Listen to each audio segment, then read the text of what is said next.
And we are up, and this is Weekend Road Show. I am your host, Rich Levesque. Glad you can join us, whether live or on the replay or on the podcast. It's everywhere.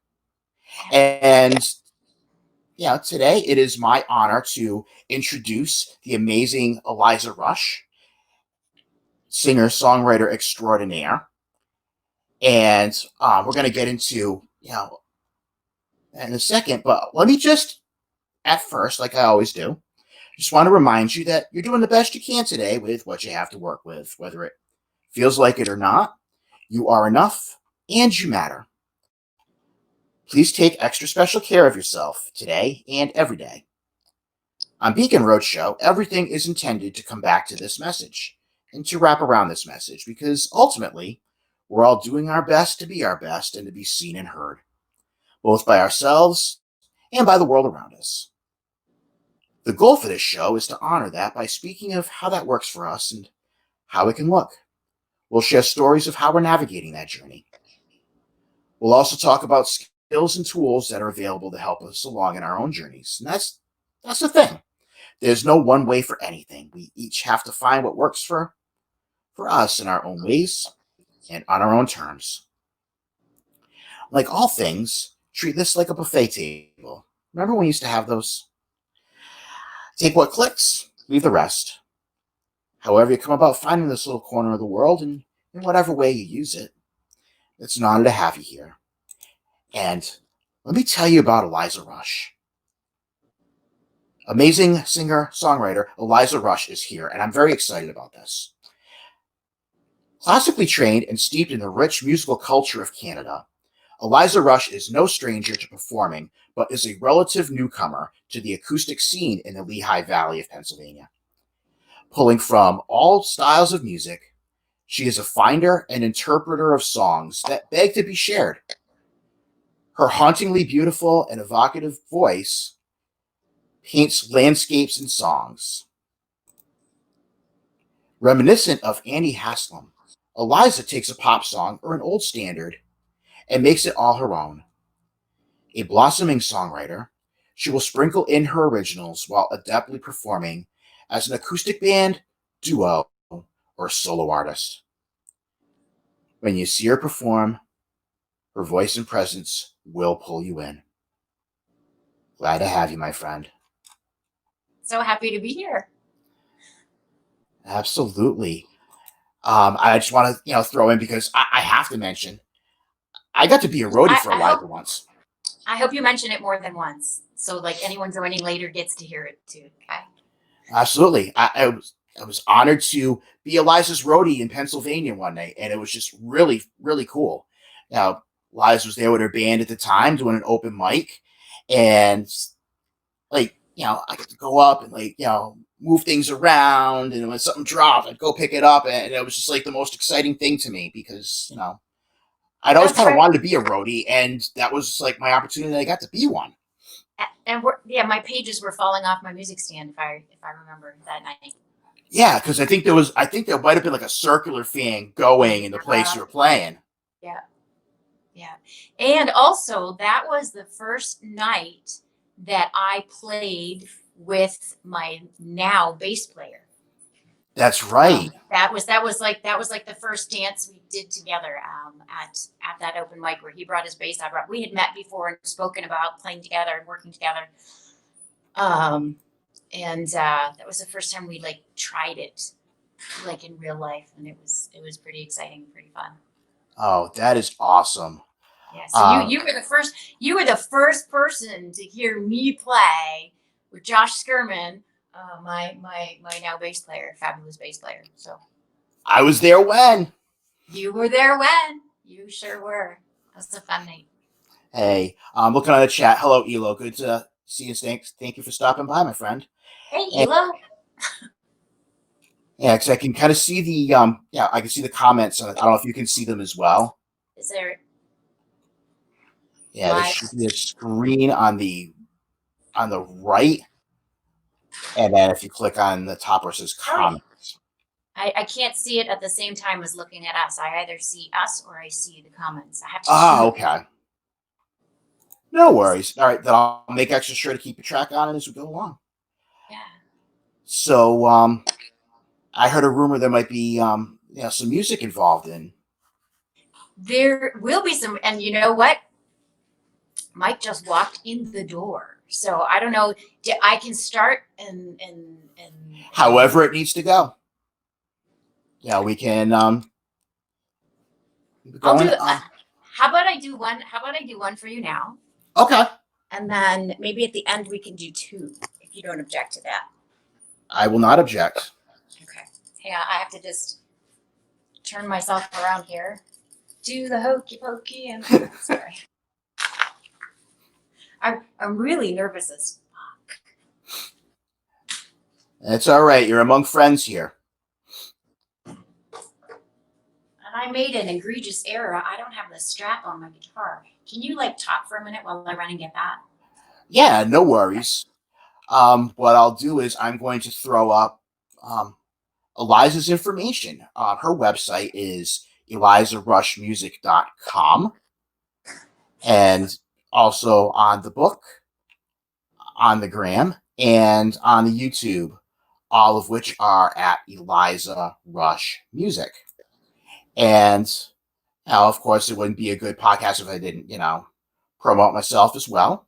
My website is beaconroad.net. And on beaconroad.net, you get my blog. And there's mental health and emergency and wellness resources. And also, a shop with t-shirts and coffee mugs and cool goodies.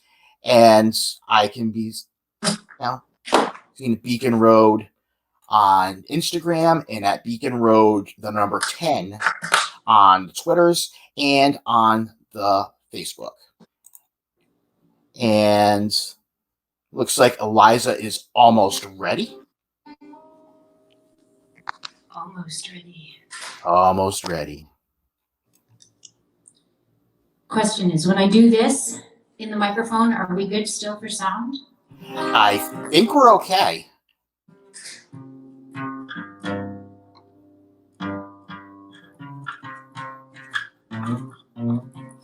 All right, should I go? Good. Go for it. What do we got? This is so for a long time I didn't believe that I could write songs. I have two degrees in music, classically trained, and I was so afraid of doing it wrong that I couldn't write, or I thought I couldn't write, and I didn't trust what would come out. And I wrote this guitar part and this melody back in March. And I had an entire Google document of ideas and phrases and thoughts that the song needed to be about. I just didn't trust that any of it would work.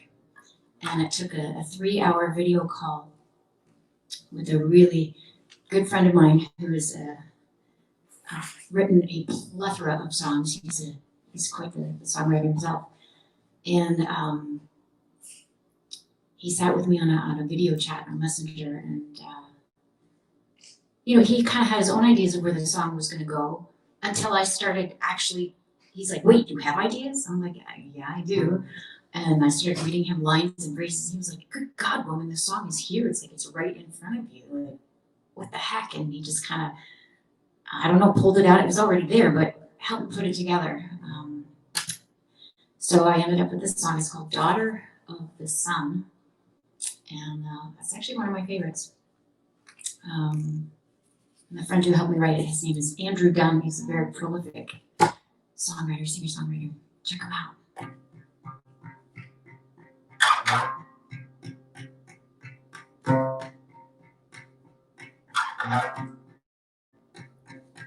I awaken in the silence from the violence of the night. In the darkness, I can hear my spirit call. The earth is humming I feel the dew stick to my feet, breeze stirring all around. I feel the heat rise from the ground. The morning light caresses me, it dances on the whisper wind calling.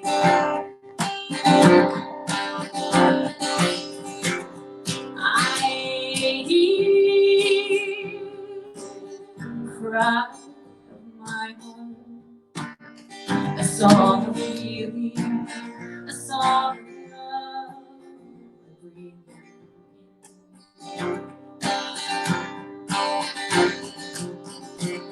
I look to the sky, daughter of the sun, surrender to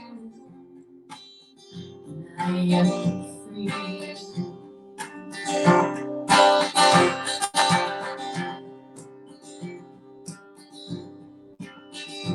I have found you where I come from. I have found where I belong. Beauty matters, truth matters, spirit calling. Release the dark, embrace the light, and live together. Become the bright and shining light on everything. The sun upon an eagle's wings, go with the fire inside of me. Awake, refreshed, hopeful, free spirit calling.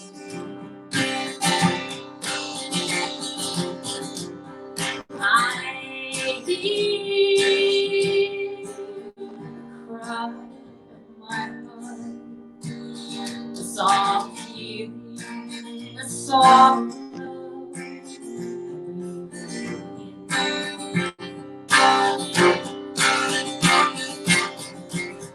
I look to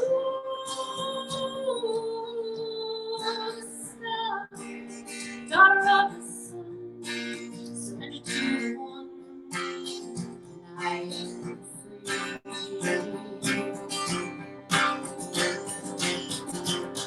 I look to the sky, daughter of the sun, surrender to the one, and I am free. And I am free.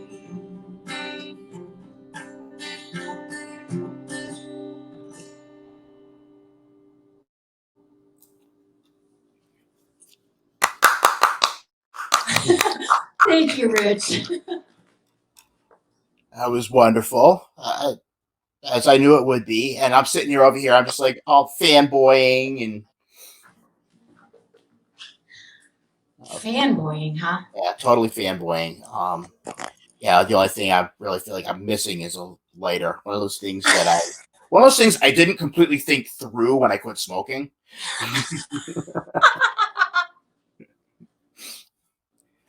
Great. Could you hear my words? Could you hear? Could you understand me? Yeah, I could.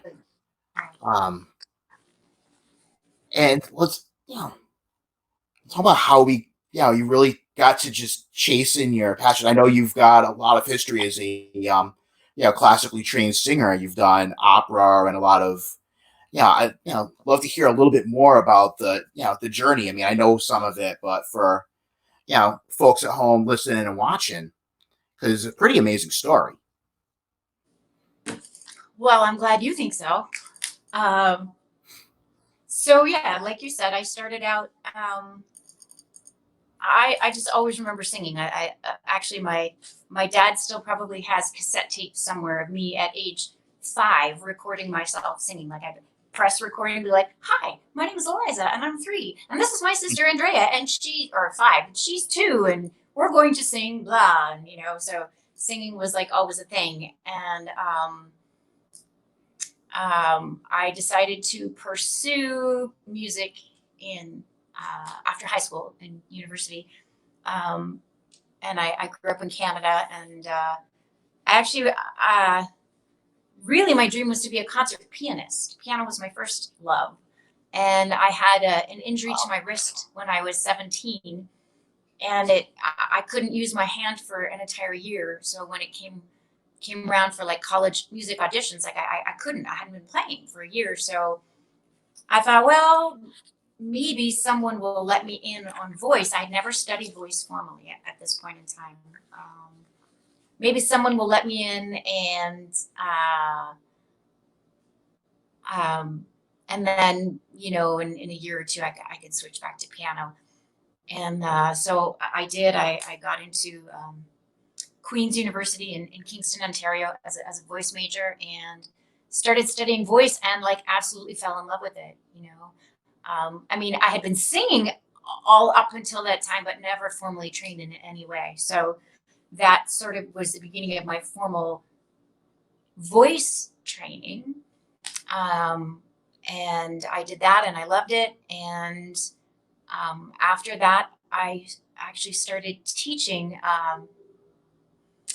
Life is so strange. I landed a middle school band teacher job in Toronto. Wow. And I had never played a band instrument before, and I was an itinerant teacher, taught at anywhere from 4 to 6 schools a week, depending on the year. And I did that for many years, but my love really was choral music. And so in, let's see, it was the end of 2000, I had decided, you know, there was this program, a graduate program in the United States that I was really interested in doing. And I decided, why not? What do I have to lose by applying for this program? Like it seemed so far out of my reach. It was a master's degree in choral conducting at Westminster Choir College in Princeton, New Jersey. And it just seemed such a ridiculous thought, but I was like, well, I'm your freaking middle school band teacher. What do you have to lose, you know? So I applied for this degree and I was accepted. I think they only took 6 people into the program, and I was one of those. Those were the 2 best years of my life. I started that program in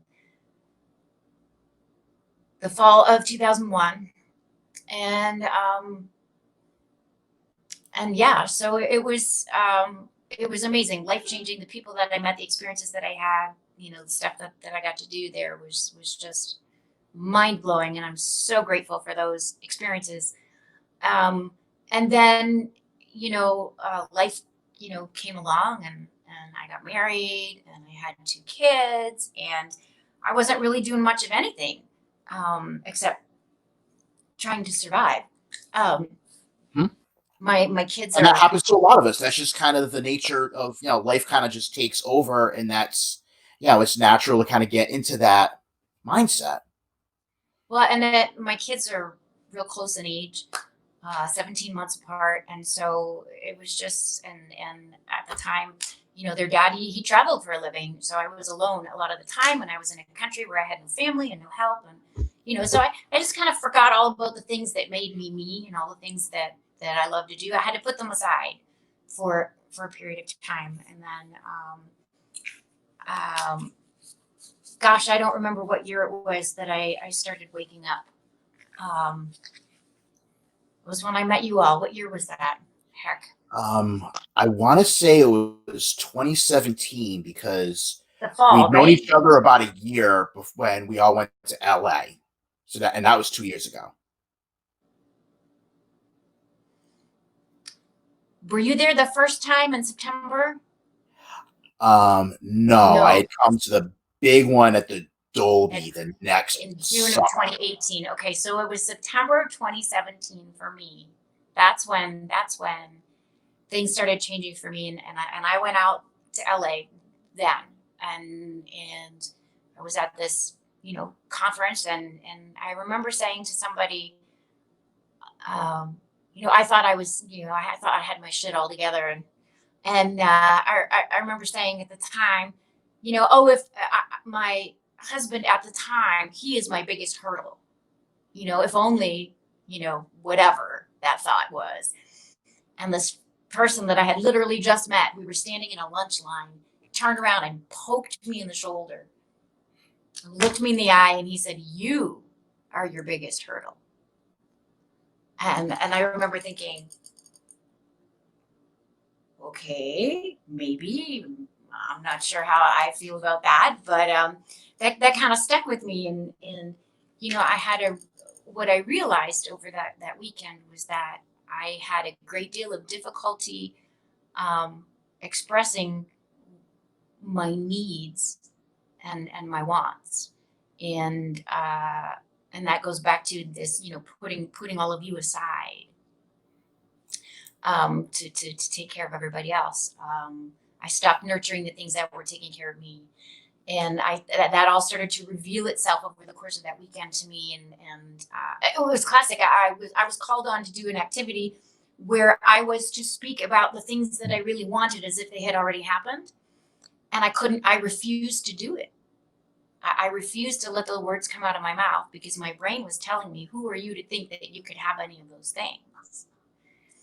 And I refused, like it paralyzed me. And I stood there with a partner who was trying so hard to help me and shut down completely. And the amazing thing, and I don't know if I ever told you this story, was 20 minutes after that exercise was complete, I lost my voice. I had laryngitis. Oh my Complete goodness. laryngitis. And I wasn't sick, and I wasn't screaming, and I didn't have a cold, and I didn't have allergies, and I was perfectly normal 20 minutes before. But I shut down. I refused to speak the things that were important to me out of fear and all this other stuff. And it was not lost on me. Like I started to feel my nodes swelling, my larynx, all of it. All of a sudden I couldn't talk, and I could not talk for the rest of the weekend. I had laryngitis. Oh my goodness. And that message was so clear to me. If you're not going to use your voice, we can take it away. That's fine, And so I really walked away from that weekend. People around me also encouraging me, like, you need to use your voice, not just to speak up, but to reconnect with that part of you, that's singing. And so I made a commitment to carve time out every single day to make music, whether it was 10 minutes in the shower, whether it was sitting at my piano or picking up my guitar, which I hadn't touched for over 10 years. And I would put it on my to-do list every single day. And as long as it was on my to-do list, I would actually do it. And so I started to do that again. And the result of that was actually kind of remarkable, because it just started connecting me to myself again. Like there's something Yes. about, yeah. Oh my God, yes. There's something about singing, especially, that I can't sing and not be connected to some part of me, So I started really being connected to myself, and I started really realizing what the things were around me that needed changing, or that I wanted to do, or that, and I remember I picked up the guitar and I sang, and I recorded a song that I hadn't sung in years, and I sent it to a friend who was like, "Wow, that was actually really good." And then I sent another one, and he was like, "Oh, that was really good." And he said, I would like to challenge you to share this with other people. And I'm like, "Oh, heck no. Nobody needs to hear what's going on in my living room." And he was like, "No, I think this would be a good exercise for you." And I'm like, "No, really? Fuck no, really, no." And and he's like, and his challenge to me was, "But what if sharing this is going to bring joy to somebody else?" And I was like, "Who asked you?"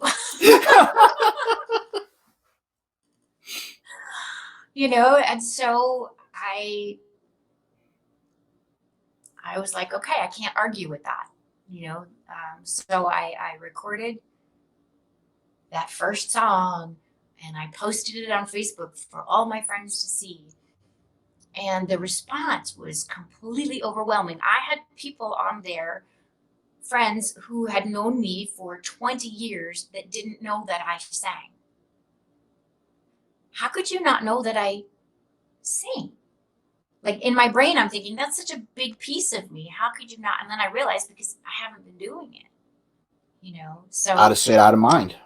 right. And so I started, I started doing it, posting every week, every other week, a new song. And it really made me start learning stuff. And then from posting, videos to going live, that was a whole new thing because that scared the crap out of me. Um, uh, and then I went to this. So that was in September of 2017. So now fast forward to June of 2018, and not too much time has passed. I walk out of that weekend, and don't even ask me why. The universe is funny. I walk out of that weekend with the message that I actually need to go out in public now and do this in public. And the venue for that sort of thing would be an open mic. Well, as a classically trained musician, I had all sorts of ideas and preconceptions about what open mics were and the kinds of people who would be there. And, did I really want to associate myself? Like I had all these narratives made up about this. Okay. But I also made the mistake of telling my coach this. Hey, coach, so I walked out of this weekend thinking I need to do 3 open mics. And he says, great, I want you to pick 3 dates and send them to me. And I'm like, oh my God. And all of a sudden, shit just got real. Right. Accountability. What the holy heck? And so, and the reason for going out in public was, and again, it was an exercise in personal development. Can I get up in front of a room of who knows who?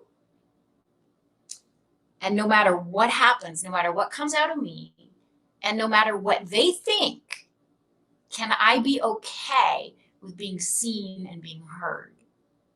That's all it was. Nobody has to like it. I don't have to like it. They don't have to like it. Are you okay with just being in front of people and being seen and being heard? And I tell you, that first open mic, I think Audra's on here watching. She was on the receiving. She was on the receiving end of my phone call in total panic on my way to that open mic, where I literally thought I was going to die. Like I thought I was going to die, and obviously I didn't. And so I started. I made a commitment to do it 3 times, and after the 3rd time, I was like, I think there's still something I need to learn. I think there's something that I need to learn. And so I'm going to keep going until I learn whatever it is I need to learn. And so I did. I kept going. And along the way, I met and made amazing friends. I connected with other amazing musicians. People who were already close to me saw sort of my journey and said, hey, can I come along for the ride?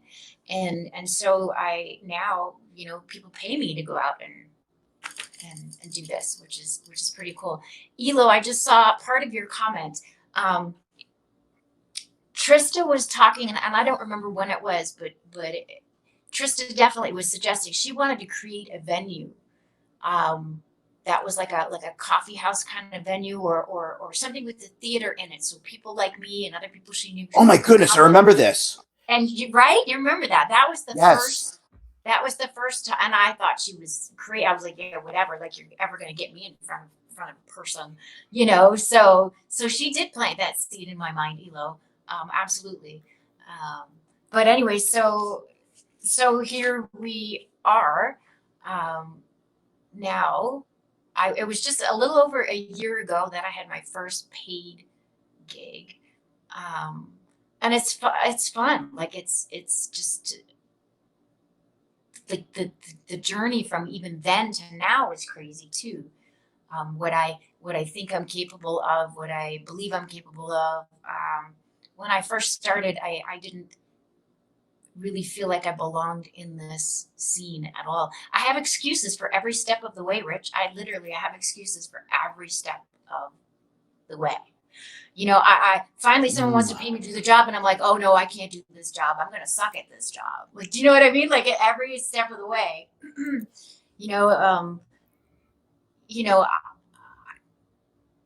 part of my brain says, oh, you need to be doing more popular covers. And then the other part of my brain goes, no, but you don't sound good doing that kind of stuff. That's not the kind of music you like to do. There's always this push and pull and like finding my place in the scene. I still struggle with that, but in the meantime, so like I wrote a song here, I wrote a song there, and they were okay, they were good, they were whatever. But actually, it's when this whole shutdown happened, lockdown of the country, that I think I wrote 5 songs, from March to Yeah. May. Yeah, kind of crazy how that happened, and each one less censored than the one before. Yeah, it feels like, and obviously, I'm not, a songwriter by any stretch, but it feels like, when you're creating one thing, even if it doesn't feel like it's the thing, leads to just one step, leads to another step, which leads to another step. And I know I felt that with a lot of, what's going on here. I mean, when everything shut down in March, I had no idea I was going to be doing any of this. It just kind of, fell together. I'd played around a little bit and I kind of enjoyed doing it and I visualized it. And here we are. And I was kind of remembering, I was, started kind of going back to and it hit home when you were talking about you as a little kid, singing into your, into singing your recordings. And for me, when I was about 4 or 5 years old, which is about as far as my memory goes consistently, there were 2 things I was doing. I was writing stories and I was talking into a microphone. I was chasing people around the house with a microphone because I had, my parents actually had friends that were in radio, and they like each had from like there's like 2 stations in town, and they happened to like know people from each one, and so we ended up getting to go to like all these different cookouts and events and all that, and I just found myself really just having fun with it, and talking, and then obviously later on you're kind of like you were like, why don't you go throw a football around, son, or and then it kind of it left for a while, and then I kind of rekindled the the voice aspect of it in college. I was sitting in with a buddy who did college radio once in a while, and I remembered how much I enjoyed it, and I ended up you know a couple of friends drove me up to Boston to audition for a broadcasting school up there. Wow. They offered me a scholarship, Nice. and it ended up not working out because of different things out of my control. But it was kind of like it kind of followed around, and then but I never really got to go after it. And then all of a sudden, here I am, sitting here on a Sunday afternoon talking into a microphone and doing a show, and people are Love it. watching and listening, and others will on the podcast. And for those who are listening on the replays and on the podcast, this is the Beacon Road Show, and my guest is singer-songwriter Eliza Rush. Her website is Eliza Rush Music, and on social media, just type in Eliza Rush Music, and you will find her, and you will thank me later. Do you know what's so interesting? Like, it's hard to promote yourself without product, right? It's like, especially in this industry, and first question everyone asks is, "Do you have any originals? Do you have any original?" I'm like, no, I can't write, and for at least 8 or 9 months, I was planning to take my musicians into the studio and record essentially like a demo of covers, and the studio owner, he asked me right off the bat, he goes, what is your intention for the recording? Are you trying to get gigs, or are you trying to get noticed? Well, me, I'm like, oh no, I don't want to be noticed. Please don't notice me. It would be nice to get some gigs. It's hard to, knock on somebody's door and be like, hi, can you hire me to play? And they're like, what do you sound like, So this plan to take my guys into the studio was just never coming to fruition. I kept meeting with the studio owner and we kept making plans and as late as February, we were literally narrowing down dates in April to bring everyone in there. Okay.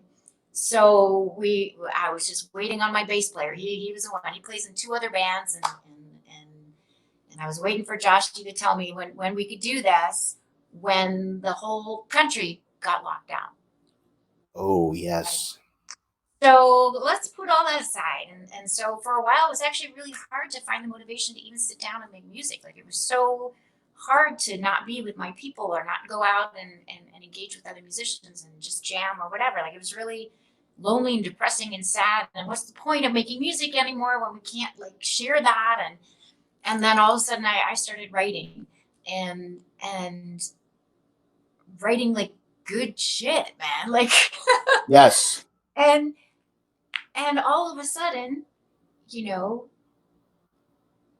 all of a sudden, I don't need to go in the studio and record a demo of covers.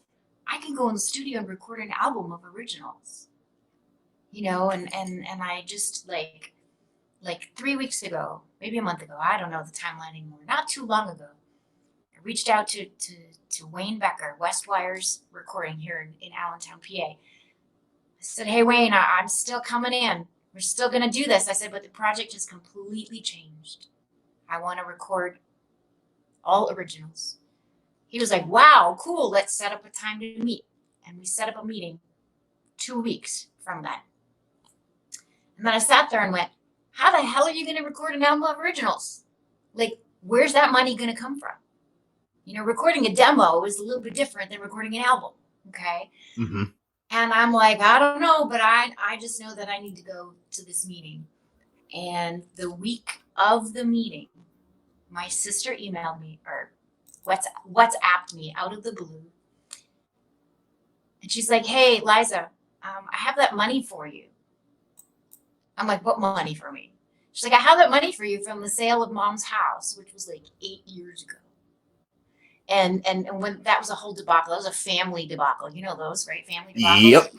And I never thought that I would ever see that money. I'd actually totally forgotten about it. The week of my meeting with the studio owner, she calls me and she says, I have this money for you. How is the best way to transfer it to you? Because she's in Canada. And I'm like, are you fucking kidding me? Like, there is my album. There is my album. I don't have a job in September thanks to COVID. You know, all my gigs have been canceled. I have no income. And my sister just called me to say she's got this money for me. And what am I doing? I'm gonna make a record, because you know what, Rich? All my other excuses, there's no excuses left anymore for not doing this. Right? All the excuses have gone away. It's not time, it's not schedule, it's not because I don't have originals. Like here it is. Like universe, like just I fight universe, man, as hard as I can. You know, I'm real stubborn that way.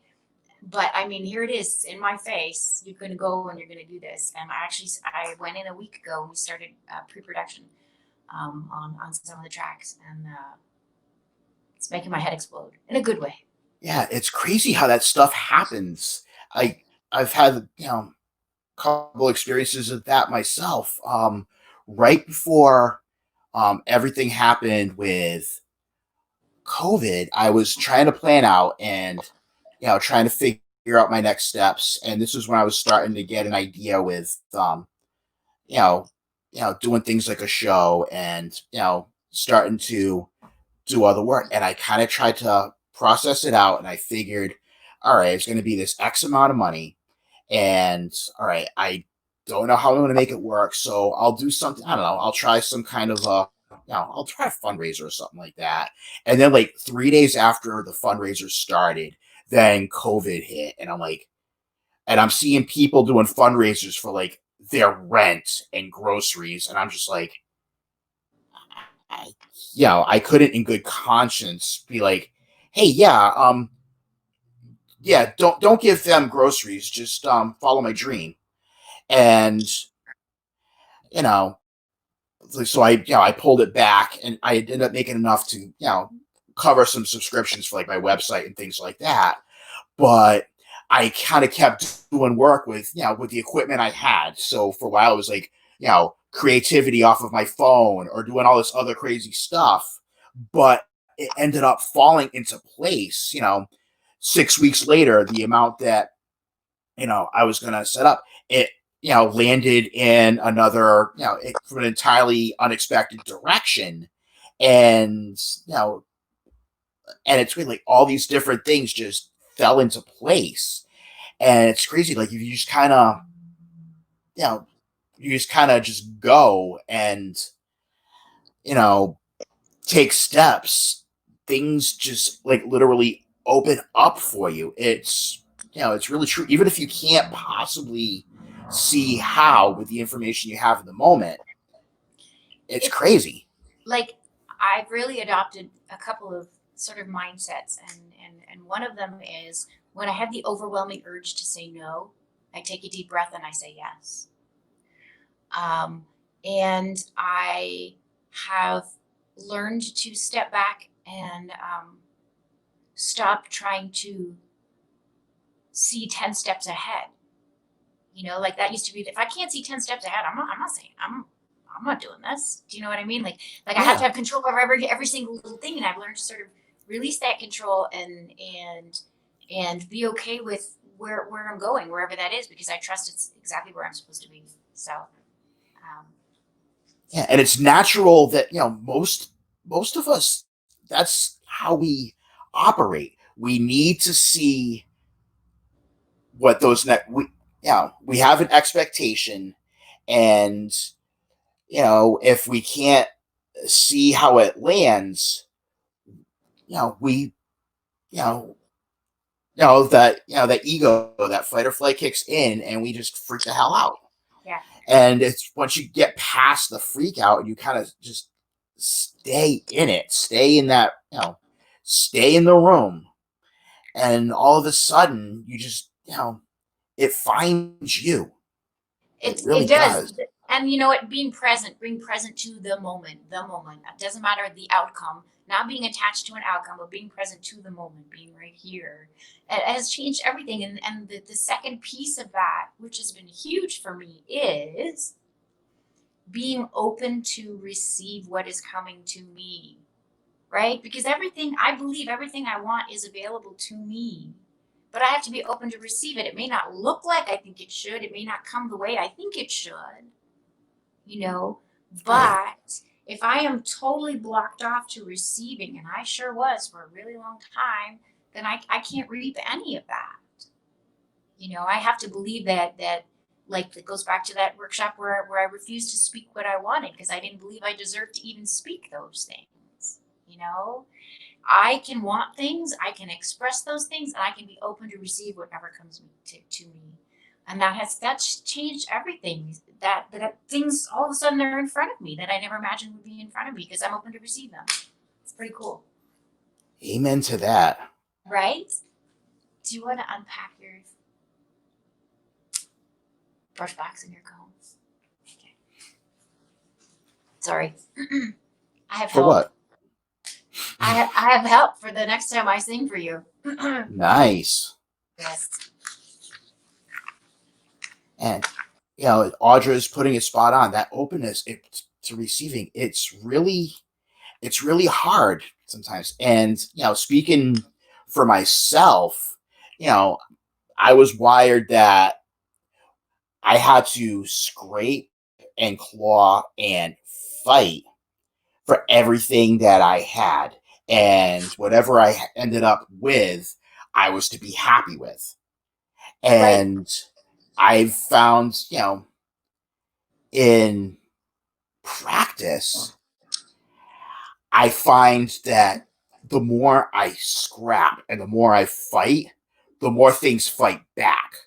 Yes. The more things go wrong, the more... Because you're not receiving, you're fighting. Yeah. It's like when I do that, that's when, there's this loophole where you can't, where things can't happen, or this weird right turn happens where that sure thing all of a sudden disappears. But then when I just kind of, just kind of take steps and let go and just kind of trust my shit, like things just fall into place, even if I couldn't possibly, you know, if it's a way I couldn't possibly see.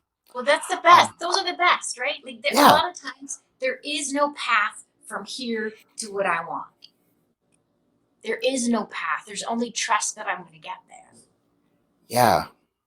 You know, and I have to believe that is available to me and be ready for it however it comes. And that's such a game changer. It really is. Oh, it absolutely is.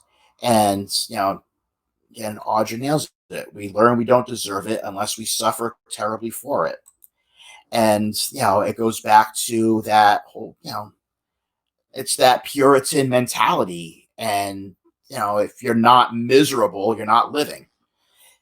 If you're not in fear of imminent doom, then you're doing it wrong. And, I kind of, I'm serious that, I've got family to kind of, descends from that. And, there's that, a lot of that mindset is there of, you're not, you've got to suffer. You've got to be miserable. You've got to struggle. And martyr. Yeah. And so much of the time, you're too busy trying to, fight with invisible ninjas that you don't see like like the golden rings are like right in front of you, like shining, but you're missing them because you're like, come on, ninja, come on, let's go. Yeah, it's so true. So true. I much prefer living this way that I am right now. Way prefer it. Thank you very much. Yeah. Same here. It's it's not a guarantee that things aren't going to go, but you kind of learn that you kind of take the hit and that there's something that comes behind the hit. It's not each step isn't the end. It's just like you're just kind of like on a big bus. Yeah. Hey, you and I have a history too that goes before you being a roadie for me. It involves the Pacific Ocean. Yes. You know what? I kind of want to tell that whole LA story. While you're getting everything together, because there was a whole series of events that like LA should never have happened. That should never have like logistically happened on my end. Okay. I ended up not, the first time in September, I didn't, go out there. I ended up, basically I didn't, look for it because, the event was coming to Massachusetts the next week. So I'm like, that's right. You stayed out there. Yeah, exactly. I'm like, if you're coming to me, you might as well stay, right? Yeah. But then all of a sudden you start hearing about, this event at the Dolby Theater. And I'm like, I'm going to go to that. What do you mean you're going to go to? You've never been any further than Georgia. You have to like take a gazillion hours of overtime just to get to, have like a little extra spending money. How are you going to pull off LA? So, of course, what's the most unlogical thing I can do? I bought a ticket to the event. Right, of course. So, it gets to like, I'm getting to like April, and I still have no plan as far as like how I'm going to get out there, where I'm going to stay, like where's all this going to come from? Mm-hmm. And then all of a sudden in the mail, it was like right around the anniversary of my mom's passing. And I get this check, and it's from this old retirement account that I had from like a job I'd had 20 years before that. I had just kind of like let it die, and they cashed it out.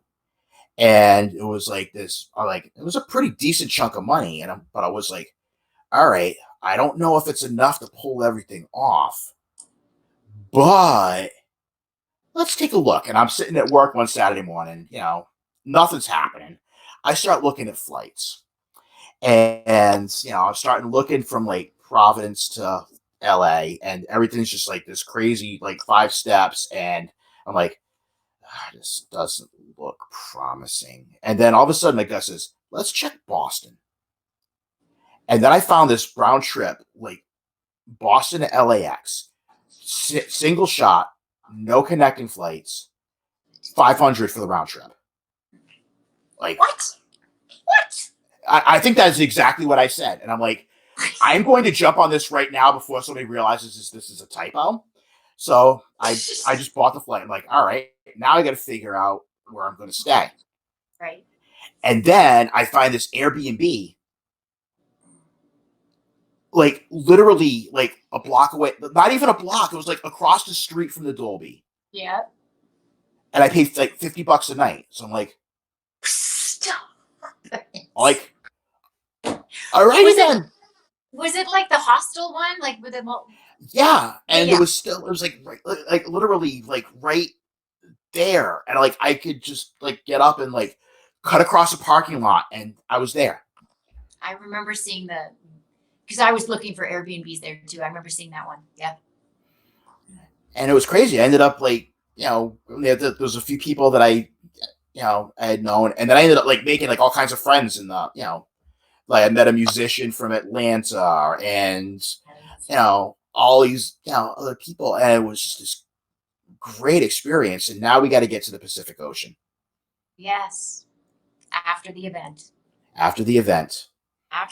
So it was post event, and several of us decided to stick around for that extra day to sort of decompress after the event before re-entering the world. Yes.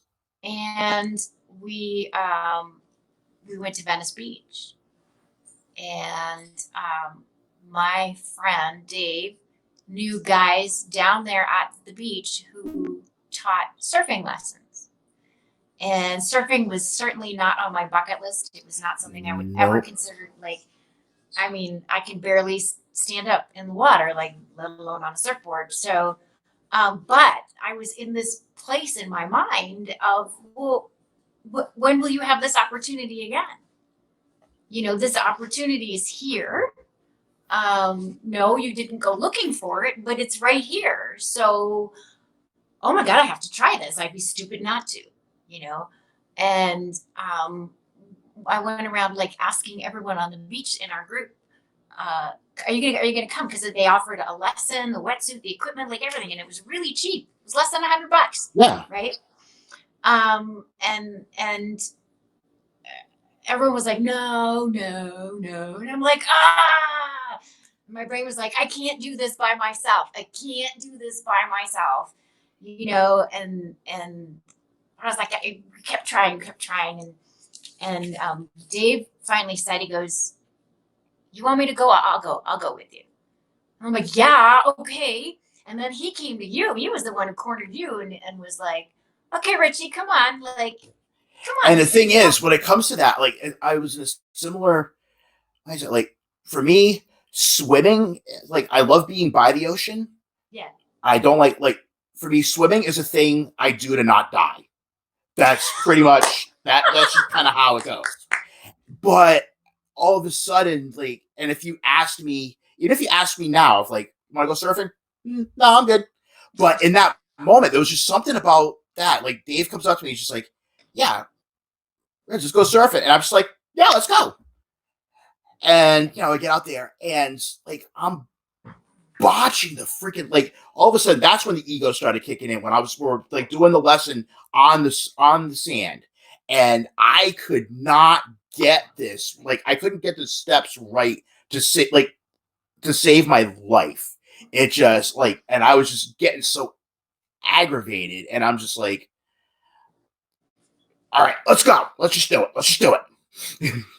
You were see, the sand for me was like easy. Like that was like, I was like, okay, because it was all like, okay, step 1, step 2, step 3, step 4. It was all, and he would call out each one, 1, 2, 3. We knew what the positions were. He would call them out. But what I discovered when we got into the water was he yelled, go. And that meant do the entire sequence with no, you know, I was waiting for the next instruction. No, go, go, go. Shit, what am I supposed to do? Like, do you know what I mean? My brain was like, and there's something about, you know, being on the sand and the earth not moving, and then suddenly being on the water and everything moving, you know, and I remember, geez, making noise over there, Mike. I remember our little instructor. I can't remember his name to save my life. He was just some 22-something-year-old Swiss boy with long curly blonde hair. That's pretty much all that matters at this point, because I can't remember his name either. Yeah. And he looked at me and he goes, you're not seeming as confident out here on the water. Like you're not like, what's going on? You're seeming like a little, you know. And I'm like, what do you mean? I'm on the fucking water. Of course I'm not as confident. Like, you know, this is like everything's like moving under me. I can't like keep my balance. And he was cheering me on, and Dave was cheering me on, and you were cheering me. It was all like this, you got this, you got this, you got this. And next thing you know, I'm like riding waves in like 2 feet of water, but that doesn't matter because it was more than 2 feet of water. What's that? It was more than 2 feet of water. Are you sure? Yeah, it was probably about, but yeah, when we were catching the wave. Yeah. Because I knew, because the first time I took a digger, it was well over my head. I mean, not that I'm like the Jolly Green Giant by any stretch, but it was easily 6 feet because I knew I was definitely well under. Okay. But the crazy thing, I know when I was going, I went into, you know, anybody that catches this later, like before I started doing all this stuff, I was a 911 operator for years. And, you know, when, you know, things just kind of go to hell around you, you don't have time to think. You just go and you just do stuff. And it doesn't turn into like step. It just happens. And I think that's what worked to my advantage once we got out to the water. I didn't have to, you know, when I'm on the sand, I had the opportunity to overthink and drive myself nuts. Yeah. Thinking stopped being an option. I didn't have time for it. So it was just bam, bam, bam, bam, bam, and then up I went. And then I'm like, you know, the first time it was a disaster. The second time I made it a good way. And then the third and the fourth time, I nailed it. And I was just like, whoa. It was so fun. It was so, I'll never forget Dave standing in the water screaming at me. You got this. You can do this. You will, you know. And I'm like, okay, I have no choice. Here we go. Let's go. You know, what's going to happen? I'm going to get my ass kicked. Okay. Like, you know. But this is what I remember so well. I remember walking back to the parking lot with the boards, you know, and I looked over at Dave and I said, you know, I think that instructor went easy on me. I think he gave me the easy waves. Like I literally said that, you know, I remember this. because our remember, like we would walk out, right? And then we would turn around and face the shore, and the instructor would hold the board until the right wave came at the right time, and then he would start the momentum and then tell us when to push up and start that sequence, right? So I never saw the waves behind me. I only saw the shore in front of me ever. So I didn't see how big the waves were that I was on or not on, you know? And so I said to Dave, I said, you know, I think he just went easy on me and he gave me the nice waves. And Dave stopped and he looked at me like he does. And he goes, Eliza, it's the fucking Pacific Ocean. And then he turned around and he started walking again. And I was like, oh, right. But again, trying to diminish that accomplishment, you know, like he's like, you just surfed in the Pacific Ocean. And you know, it was only in the last week, Rich, that the anniversary of that was. Yeah. All those memories came up on Facebook. It was like, oh, we're surfers now. Yeah, I remember that because it popped up in my memories, and I was kind of sluggish that day. I was just kind of, just wasn't, things just kind of felt off. I wasn't feeling it, and then all of a sudden, like that pops up I'm like, Oh yeah, That that picture is happened. so good. That picture of you is so good. That was such a great afternoon. That was epic. That It was epic was. seeing you on the surfboard, watching you, and that was fabulous. So And it was so funny because like that picture would pop up, and then from back home be like, "What? You did what? You did what?" yep, went surfing Venice Beach, California. Yeah, that's all. Yeah. Oh, good stuff. Oh my gosh, yes. So, I got an idea. So while he's getting the rest of the percussion set up, Uh-huh. we can do this a little bit different. I can kind of do the rapid fire questions, and then Okay. we'll play it out with your songs. Okay. These are not bad. These are kind of whatever comes up to your mind. The Is there a wrong idea answer? is only you would be able to tell me that. But the concept is blatantly stolen from James Lipton, Lewis House. But the questions are a little bit different. Um, if you could jump into a time machine and experience one event in person, what would it be? Okay, I'm sorry, my phone just glitched on me. Can you ask that question again? Sure. If you could jump into a time machine, doesn't matter what. It could be the TARDIS, or the DeLorean from Back to the Future. Anyway, but experience an event. What would the event be? Going back in time? Yeah. I would actually my mother grew up in war-torn Hungary. And there's a piece of me that wants to see what that was. Crazy as that seems. Stalin and all that shitty stuff. But I would, That's not crazy. It's yeah. it's an understanding of it, kind of helps you understand a lot of her upbringing and Yeah. understand a lot of her why and a lot of the why going back in the family. It makes perfect sense. Yeah. What's the one thing that if you go without it completely takes your day and throws it off track?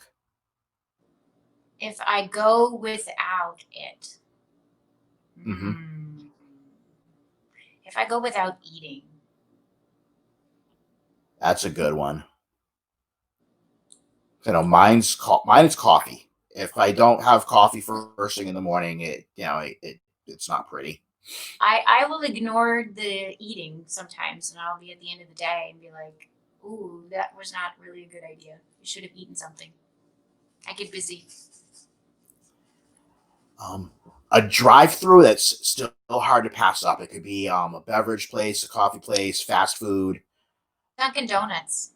I love their iced coffee. Oh my gosh. But they have to, and I have to specifically request granulated sugar in it because in the iced coffee, they use the liquid sugar, and I hate the taste of liquid sugar. And the only reason I like iced coffee is because I like the crunchy bits of sugar on the bottom. And that's why they don't put that sugar in iced coffee because it doesn't dissolve. That's why they use liquid sugar. But I hate the Right. liquid. So and can I have a medium iced decaf coffee, please, with cream and granulated sugar? Yes, granulated sugar, please. Oh man, it's funny. Obviously, being around here, I'm used to Dunkin' Donuts, Uh-huh. but when I was traveling over the course of the summer, and I had gotten to, I think I was in Wisconsin at this point, and I found a Dunkin' right off of the interstate, and I had asked for, you know, extra cream, no sugar, like I usually get it. And girl looks at me like I have three heads. What the hell is extra cream? Do you want 3 pumps, 4 pumps, 5 pumps? I'm like, how do you not? I did not realize that I guess that's a Northeast thing. I was with someone once who ordered at a Dunkin' half cream. So he was asking for half the amount of cream that is normally put in. They literally gave him a cup half filled with cream and half coffee. Oh man. He did say half cream, so Yeah, that one's. I don't think I've ever heard anybody. Obviously you get like extra extra. You double get that double in Canada. Thank you. Double double double. double. I would say double double at Tim's. I would assume. Yeah, yeah. That's I just how was you so. order coffee in Canada. Double double, double cream, double sugar. Oh man. Um. It could be any era, but the sitcom family you would most want to be adopted by. Oh my gosh, the sitcom. It's been so long since I've watched a sitcom, Rich. Um, the Partridge Family. I could totally see how that would work. Does that count as a sitcom? Was that a sitcom? It is, yeah. Okay, good. That is. I totally forgot. That would be like a perfect fit for you. Right? You could like sing with David Cassidy. Oh my God. Be still my heart. What brings joy? Music. What and, brings and